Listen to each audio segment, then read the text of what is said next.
Është interesante, sepse në vetvete njeriu shoqërohet dhe nga fati, në qoftë në punën e tij, pavarësisht anës profesionale, karakterit, rrethanave, gjitha gjenezës së tij, të cilat Dumani i ka me tepri.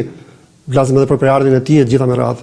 Por nga krau tjetër, mos harrojmë domthonjë që e gjithë puna e tij në këto 3 vite përkon në atë që është ardhja e materialeve nga partnerët ndërkombëtar, homologët e SPAK-ut, pra të SkyCC, që e kanë ndihmuar shumë, pavarësisht sepse ai ka arritur në një farë mënyrë që të kryqëzoj provat dhe shumë prej këtyre personazheve. Ka marrë vendimet tani. Ka marrë vendimet, por kjo do jetë në një farë mënyrë, thash, do jetë dhe një lloj trashëgimie për ata që do vinë nga mbrapa. Do të një ngritje steke, që steka ime është këtu. Ngritje steke, por kjo stekat janë bërë për të kaluar.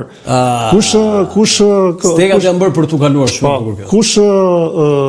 Kush ka parë atletik dhe di se si përhetet nga së lartë, di shumë mirë që stekat gjithmonë ngrihen. Kështu është edhe në SPAK në këtë moment. Kështu që ai që do ta marrin mbrapa, sigurisht që do ketë një barë shumë të rëndë. Do ta lërë stekën aty, do ta ul, apo do bëj atë që do të bëj më lart, sepse shpesh prandaj neve e krahasojmë me periudhën e krajës.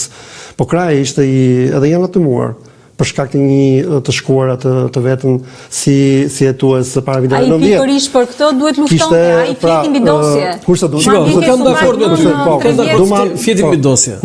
Kurse Dumani në një farë mënyrë nuk i kishte këtë lloj ngarkese në punën e tij. Sepse edhe mosha tjetër, është më i ri. Por ndërkohë ata që janë ngritën edhe një herë stekën, shpesh duke imbuluar dhe ato defektet të punës, ishte edhe vetë politika, e cila i ndihmoi në shumë raste. Në cili raste ka ndihmuar? Po goditet që i ka bërë për shembull e djasta në këtë rast, për shembull Berisha her pas here. Kryetari i bandës kriminale. Goditjet që i ka bërë ndërkohë, që i ka dhënë prapë ja ka çuar topin Dumani, që ka bërë maxhoranca. Edhe maxhoranca. Dyja po dhe së fundi mos harrojmë dhe së fundmi në mbledhjen e fundit që u bë në PS, që u zgjodhën ministrët. Rama filloi me një goditje ndaj SPAK-ut. Jo, më rënda është ajo, para 2-3 viteve që tha Republika Prokuror. Pikërisht. Republika Prokuror nuk e kishte për prokurorin e po themi saqë nëse kujtojmë diçka më herët, pati edhe tentativa për të ndryshuar ligjin nëpërmjet Ministrisë së Drejtësisë. Kështu që mos i harrojmë këto gjëra, por që gjithmonë kanë shkuar në favor të Altin Dumanit si personazh, por nuk ka personazh të dytë që të shkojë dhe të pritet në atë mënyrë në Departamentin Amerikan të Shtetit kas për një vend si Shqipëria dhe për një prokuror mbi gjitha. Sepse është investimi amerikanëve. Pikërisht, këtu do dalim tani sepse duan të dështojnë në këtë institucion që kanë ngritur. Prandaj Departamenti i Shtetit Amerikan. Mirë, si shpjegohet kjo që nga njëra anë Shteti Amerikan, SBA-ja, ka një lloj tërheqje ndaj Shqipërisë, dhe nga ana tjetër mbështet SPAK. Sepse ndoshta e ka në fokusin e vet pjesën e luftës së korrupsionit. Mos harrojmë që mafia shqiptare renditet e pesta në 10 grupet mafioze në botë. Pas mafjes ruse, mafia shqiptare është cilësuar nga departamenti grup mafioz. Cilësohet FBI-ja faktikisht e ka quajtur jo grup me strukturë të mirëfillt, por është një organizim klanor më shumë. Mafia është klanor. Tani vim konkretisht, edhe pse ata janë 20 prokuror, më të mundshëm janë Adnan Xholi, Vladimir Mara, Klodian Brau dhe Anila Jella. Asnjë nga këta nuk ka dokumenta për të qenë kandidat, por unë po lexoj ndërkohë dhe prokurorët që janë aktualisht të SPAK-ut. Adnan Xholi, Anita Jella, jo Anila, Anita Jella. Anita. Po, Alfred Sheu, Altin Dumani, Arben Kraja, Behar Dibra, Bledar Maksuti, Doloresa Musabelliu, Dorina Beko, Dritan Prençi, Edvin Kondili, Elida Kaçkini, Elvin Gokaj, Enet Nakuçi, Enkeleda Milonaj, Klodian Brau, Manjola Kajana, Ols Dado, Sotir Klapi dhe Vladimir Mara. E ishim 2, zotin Dumani dhe zotin Kraja, mbeten 18. Nga këta 18 janë përfolur edhe një për të qenë korrekt, mos se një nga këta si dozon dokumentat dhe ne dalim bllov pasaj, por ajo që përflitet, besoj Adnan Xholi, Vladimir Mara, Klodian Brau dhe Anita Jella. Mendimi juaj, Mirela? Adnan Xholi ka qenë prokurori i dosjes së nxehtë 339 dhe ndërsa Klodian Braho ka qenë prokurori. Më fal. I lindur në 75, po në Dibër. Prap një Dibran i qofse.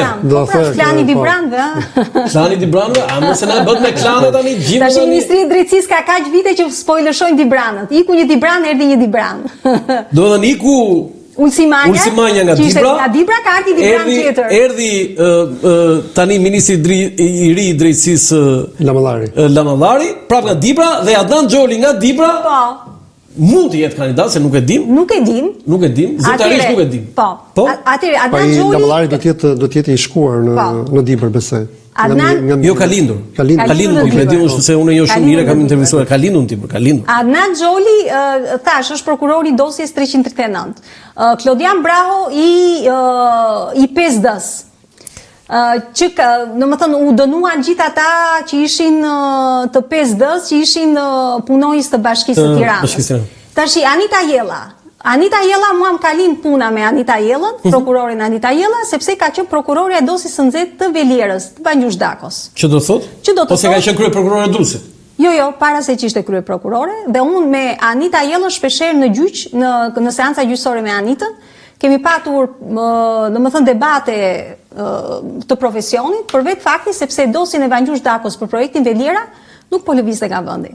Domethënë ajo dosje po zvarite, flasim për pjesën penale, se ishte dhe administrative. Sigurisht një avokate nuk mund të shkojë mirë me prokurorin.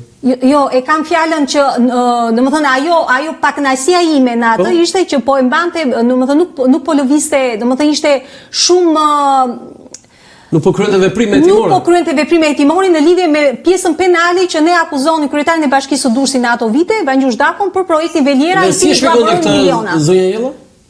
Zonja Jella ka patur me një gazetare aty në Durrës, që sot është gazetare Top Channelit, ka bërë disa pyetje shumë pikante dhe shumë që e bllokuan Anita Jellën në seancën gjyqësore, pas mbarimit të seancës gjyqësore, ku ne fituam shkallën e parë.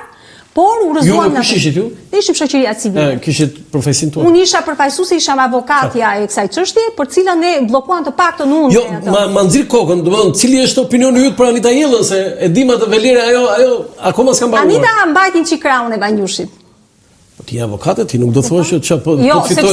Jo, sepse ne fituam. Në shkallën e parë ne kur Anita kishte dosjen, pastaj Anita e